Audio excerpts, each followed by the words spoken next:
नमस्कार। मैं ज्योतिष कुमार विपिन शर्मा आपके अपने YouTube चैनल गूढ़ रहस्य ज्योतिष केंद्र में आपका हार्दिक अभिनंदन करता हूं, स्वागत करता हूं। प्रिय बंधुओं, अब बात करते हैं वृश्चिक लग्न की। जी हाँ, यदि आपकी कुंडली के प्रथम भाव में 8 नंबर लिखा है तो यह वीडियो आपके लिए। वैसे तो ये गोचर संबंधी मेरे 12 वीडियो आने वाले हैं, 12 के 12 लग्नों के लिए। आप हर एक वीडियो को हर एक लगन वाला देखें, क्योंकि कहीं ना कोई पॉइंट मुझसे छूट रहा है तो वह आपको उसी हिसाब से देखना है। विशेषतः मेरा यह गोचर का विषय है शनि का गोचर। आप जी हाँ, शनि कर्म का कारक है और बिना शनि के कोई भी कार्य जो है, कोई भी इवेंट जो है होना निश्चित नहीं है। इसलिए मैंने महत्व दिया सबसे ज्यादा शनि के गोचर के ऊपर।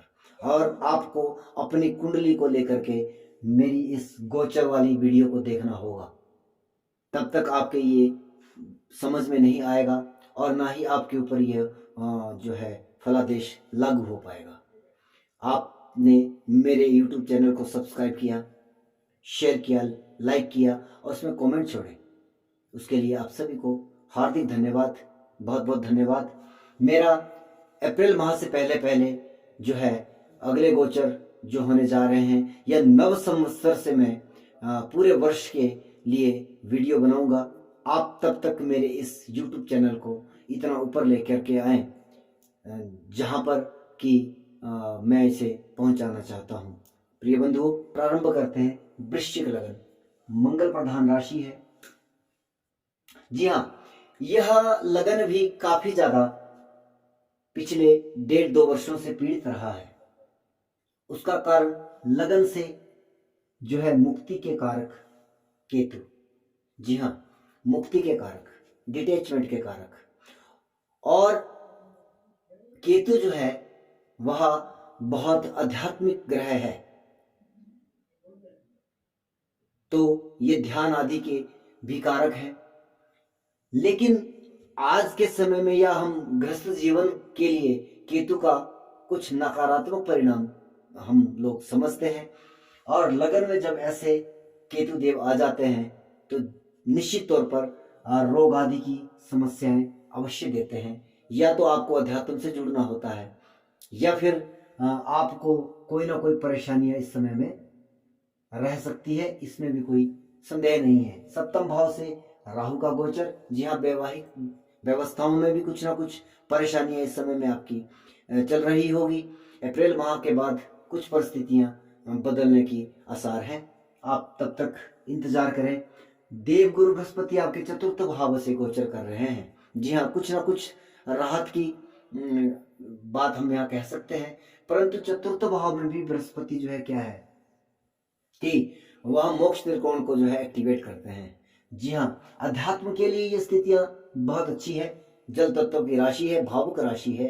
तो यदि आप अध्यात्म के क्षेत्र में कोई कार्य करते हैं तब तो ये परिस्थितियां अत्यंत श्रेष्ठ है।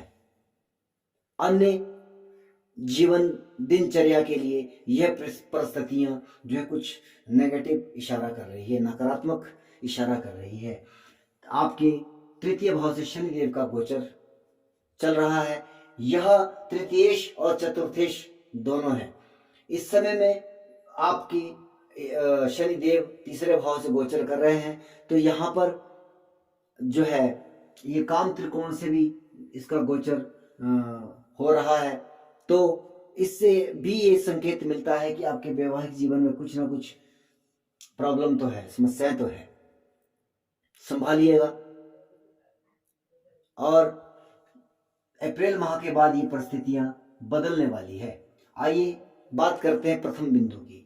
यदि यहां पर आपके जन्मकालीन समय में केतु देव हैं और उसके ऊपर से शनि का गोचर, और जैसे कि मैं हर वीडियो में एक बात बताता हूं कि शनि का गोचर किस ग्रह के ऊपर से आपकी कुंडली के हो रहा है, जब आपका जन्म हुआ उस समय में आपके कौन सा ग्रह किस भाव में किस राशि में पड़ा है, जी हाँ, उसके ऊपर डिपेंड करता है कि किस ग्रह का गोचर उन ग्रहों के ऊपर से हो रहा है। ऐसे कोई तर्क नहीं बनता जिस तरह से कि ज्योतिषाचार्य लोग जो है वह वीडियो डाल रहे हैं, या मतलब मुझे समझ से परे की बात लगती है। ठीक है ना जी, थोड़ी मेहनत करिए, थोड़ा समझिए मेरी बात को। आपको ये जो मैं वीडियो बना रहा हूं अगर आपके समझ में आ रहा है तब ये बातें आपके ऊपर लागू होगी, इतना मेरा विश्वास है। आप इस बात को समझिएगा। केतु के ऊपर से गोचर ये काफी अरिष्ट कारक है। हालांकि केतु के पास कोई राशि नहीं है, राहु केतु के पास कोई राशि नहीं है। यहाँ से अगर राहु अगर आपके यहाँ बैठे हैं तब ये परिस्थिति अच्छी नहीं है। शनिदेव यहाँ पर बैठे हैं, कार्य क्षेत्र में व्यवधान, अनेकों व्यवसायों को बदलने का ये समय आपका चल रहा होगा और आप फिर भी व्यवस्थित नहीं हो पा रहे हैं।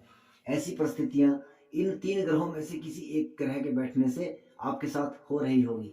यदि देवगुरु बृहस्पति आपके यहाँ पर बैठे हैं, जी हाँ, देवगुरु आपके द्वितीयेश भी है और आपके पंचमेश भी है, तो यहाँ पर कुछ अच्छी खबर हम कह सकते हैं, क्योंकि शनि देव जो है वो वृद्धि करते हैं, भाव वृद्धि करते हैं। जिस ग्रह के ऊपर से, जिस भावेश के ऊपर से, जिस कारक के ऊपर से वह गोचर करते हैं, उन कारकों में और उन भावेशों में वृद्धि करते हैं, वहां से अच्छे परिणाम आने की संभावनाएं बनती है।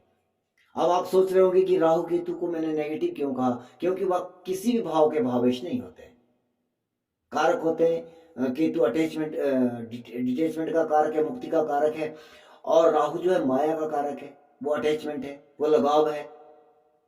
तो ये सब चीजें शनि देव के गोचर से अव्यवस्थित हो जाती है। लेकिन यहाँ पर देव गुरु बृहस्पति विवाह के कारक है, और निश्चित तौर पर यदि कोई व्यक्ति अपने विवाह के लिए प्रयास कर रहा था तो उसका यह विवाह इस समय में या तो हो चुका होगा या हो रहा होगा अप्रैल माह तक। तो द्वितीयेश है, पंचमेश है, संतान की तरफ से अच्छी खबर, शिक्षार्थियों के लिए भी यह समय अच्छा चल रहा होगा। द्वितीयेश है तो धन में भी कोई ना कोई सामान्य स्थिति तो कम से कम कह ही सकते हैं। हालांकि द्वितीयेश का तृतीय भाव में बैठना या आपके पंचमेश का या त्रिकोण के भाव के स्वामी का त्रिषणाय में बैठना इतना अच्छा परिणाम तो नहीं दे सकता, लेकिन फिर भी यह समय आपके लिए अच्छा ही कह सकते हैं। अब बात करते हैं शुक्रदेव की। जी हाँ, शुक्रदेव आपके सप्तमेश भी है और द्वादशेश भी है। यहाँ पे भी वही स्थितियां हैं। यदि आप विवाह से वर्षों से प्रयास कर रहे विवाह के लिए, तो आपका वह समय अब चल रहा है, या आप विवाह कर चुके होंगे, या अप्रैल माह तक आप प्रयास करिए, आपका निश्चित ही विवाह होगा, अगर दशाएं अंतरदशाएं आपके विवाह के लिए इंडिकेशन कर रही है। जी हाँ, दशाओं का फल गोचर से ही निकल के आता है, बिना गोचर से दशाएं भी जो है वो सही परिणाम नहीं देती है। इसलिए गोचर का महत्व बहुत बढ़ जाता है आपके जीवन के लिए। आप बात करेंगे आपके लग्नेश मंगल की। लग्नेश मंगल जो है वह आपका लग्नेश है, आपका षष्ठमेश है, रोग भाव का स्वामी है। जी हाँ, रोगों में वृद्धि हुई होगी। मैं यहाँ पर लग्नेश होने के कारण ये नहीं कहूँगा कि आपका ये स्वास्थ्य अच्छा रहेगा या इसमें अनुकूल स्थितियां हैं, क्योंकि एक तो केतु देव यहाँ से गोचर कर रहे हैं, दूसरे में आपका षष्ठमेश है, और शनि का गोचर जो है वह मंगल के ऊपर से हो रहा है। तो मूल त्रिकोण उसका छठे भाव में पड़ रहा है, तो इसलिए ज्यादा समस्या यहाँ पर मुझे रोग, ऋण और शत्रुओं की दिखाई दे रही है। हालांकि आपके मान सम्मान में, प्रतिष्ठा में बहुत ही इजाफा हुआ होगा, इसमें भी कोई संदेह नहीं है। अब बात करेंगे आपके बुध देव की। बुध भी इस कुंडली के लिए, वृश्चिक लगन के लिए काफी नेगेटिव, काफी नकारात्मक ग्रह कहा गया है। कल की मेरी जो कक्षा थी उसमें भी वृश्चिक लगन का ही जिक्र हो रहा था। तो ये बुध देव जो है आपके एकादशेश भी है और अष्टमेश भी है। ऐसे में जब बुध के ऊपर से शनि का गोचर है, क्योंकि मैंने कहा है कि वो वृद्धि कारक होता है। वृद्धि का मतलब क्या हो गया, लाभ की स्थितियां तो निर्मित हो रही है, इसमें संदेह नहीं है, लेकिन अष्टम भाव हमारा पीड़ा का है। तो जी हाँ, पीड़ाएं आपको हो रही होगी, कष्ट कारक स्थितियां हैं। और यदि यहाँ पर आपके मंगल देव भी साथ में विराजमान है, तो यह समय आपके लिए काफी ज्यादा क्रिटिकल रहा होगा या चल रहा होगा। अगर अष्टमेश के ऊपर से शनि का गोचर हो रहा है तो ये गुप्त समस्याओं को भी जन्म दे रहा होगा। इसके बाद बात करते हैं सूर्य देव की। सूर्य देव के ऊपर से यदि इस समय में शनि देव का गोचर आपकी कुंडली से तृतीय भाव में हो रहा है तो ये स्थितियां बहुत ही शानदार कही जा सकती है। तृतीय भाव में यदि आपको सरकार आदि से कोई लाभ की अपेक्षा है या आवश्यकता थी तो वह आपको पूर्णतः आपको वहां से सहायता प्राप्त हुई होगी। ऐसे में व्यवसायिक परिस्थितियों को देखें तो जी हाँ, लेखन के क्षेत्र में यदि आप हैं या आप टूर एंड ट्रेवल्स में हैं या रेलवे आदि के कार्य में आप हैं, इत्यादि इत्यादि जो कार्य हैं, वह जो है पुलिस में है, आप फौज में है, इत्यादि कार्यों में आपको लाभ प्राप्त हुआ होगा। इसमें कोई संदेह नहीं किया जा सकता यदि दशाएं अंतर्दशाएं आपको अनुकूल स्थितियां दे रही होगी। अगर आपके चंद्रदेव यहाँ पर विराजमान है, चंद्रदेव आपके भाग्येश हैं। भाग्येश का त्रिषणाय में बैठना यानी कि त्रिषणाय भाव को बल देना, और त्रिषणाय भाव जो है पराशर जी ने कहा है कि ये सबसे ज्यादा पापी भाव इसके भावेश माने जाते हैं। तो इस भाव में जब त्रिकोण का स्वामी चला जाता है तो इसके जो भावेश हैं, इसके जो स्वामी हैं, वह ज्यादा पावरफुल हो जाते, ज्यादा ताकतवर हो जाते हैं। तो एक तो ये परिस्थितियां निर्मित हो रही है, परंतु आपके ऊपर साढ़े साथी का प्रभाव भी है, इसलिए आपको मानसिक पीड़ा आदि की समस्या चल रही है। परंतु आपके पिता के स्वास्थ्य में वृद्धि कह सकते हैं। आपके दशम नवमेश है, भाग्य से जो है आपको लाभ प्राप्त हो रहा होगा, भाग्य के द्वारा आपको धन अर्जन हो रहा होगा, या कोई ना कोई जो भी आप कामना से कोई कार्य कर रहे हैं उसमें आपको लाभ प्राप्त हो रहा होगा। ऐसी जो है परिस्थितियां आपके ऊपर से निर्मित हो रही है। अब बात करते हैं दूसरे बिंदु की। जी हाँ, शनि का गोचर कहाँ से अष्टम हो रहा है, यानी कि शनि का गोचर अगर मिथुन राशि में आपके जो है मंगल देव बैठे हैं, वैसे तो ये पहले ही एक बहुत नेगेटिव जो है स्थितियां बन रही है आपकी कुंडली के लिए। अगर आपके लग्नेशी अष्टम में चले गए हैं तो ये परिस्थितियां काफी ज्यादा नकारात्मक कही जा सकती है। और ऊपर से इस समय में शनि देव का गोचर आपके लग्नेश से अष्टम, आपके लग्नेश से अष्टम, यानी कि इस समय में आपको स्वास्थ्य से बहुत बड़ी समस्याएं आपको हो रही होगी, विकट परिस्थितियों से आप गुजर रहे होंगे। अचानक से कोई ऐसा रोग आपको आपके शरीर में लग रहे होंगे जिससे कि आप संभल नहीं पा रहे होंगे, और मान सम्मान में भी आपको काफी ज्यादा गिरावट इस समय में देखने को मिल रही होगी।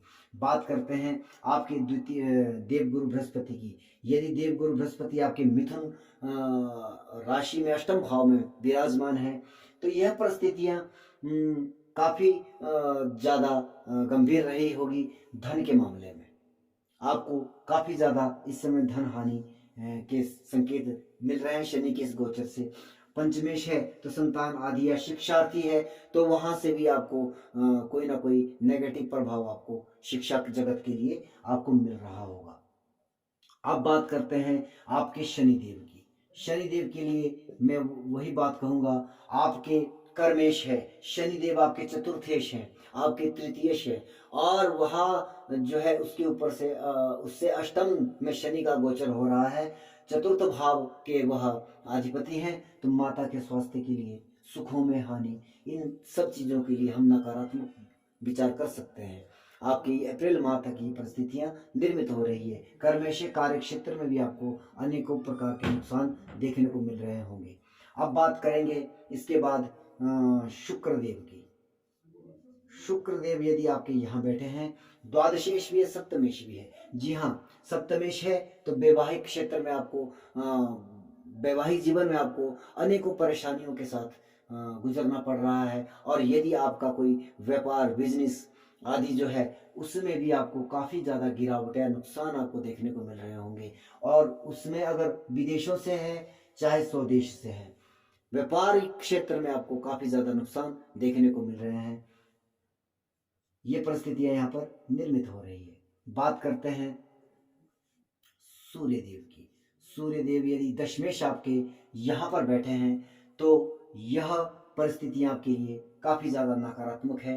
एक तो आपको आपके ये दशमेश हैं, आपके व्यवसाय के क्षेत्र में अनेकों परेशानियां इस समय में हो रही होगी, और यदि कहीं ना कहीं से आपको सरकार की तरफ से कोई सहायता आदि की आवश्यकता पड़ती होगी तो वहां से भी आपको कोई सहायता प्राप्त नहीं हो पा रही होगी। इस तरह की परिस्थितियां निर्मित हो रही है। उसके बाद बात करते हैं भाग्येश चंद्रमा की। भाग्येश चंद्रमा यदि आपके अष्टम भाव में है तो ये पहले ही आपके लिए नेगेटिव परिस्थितियां बनी हुई है। एक तो भाग्येश है और वह अपने से द्वादश हो गया और लग्न कुंडली के हिसाब से वो अष्टम में बैठ गया, और ऊपर से उसके अष्टम से जो है शनि का गोचर चल रहा है। तो ये परिस्थितियां आपके भाग्य के लिए, आपके पिता के स्वास्थ्य के लिए अत्यंत कष्टकारक परिस्थितियां निर्मित हो रही होगी। इसी के साथ मैं अपने इस वीडियो को विराम देता हूँ। प्रिय बंधुओं, मैं जल्दी जल्दी क्यों वीडियो समाप्त कर देता हूँ, क्योंकि मेरे पास ज़्यादा बड़े वीडियो बनाने का अभी यूट्यूब ने मुझे वो नहीं दिया है, इसलिए मुझे जो है समय का ध्यान रखना पड़ता है। तो प्रिय बंधुओं, आप सभी मेरे इस चैनल को सब्सक्राइब करें, शेयर करें, बेल आइकन को दबाएं ताकि मेरे वीडियो की जो लिंक आपको मिलते रहें। जय सिया राम।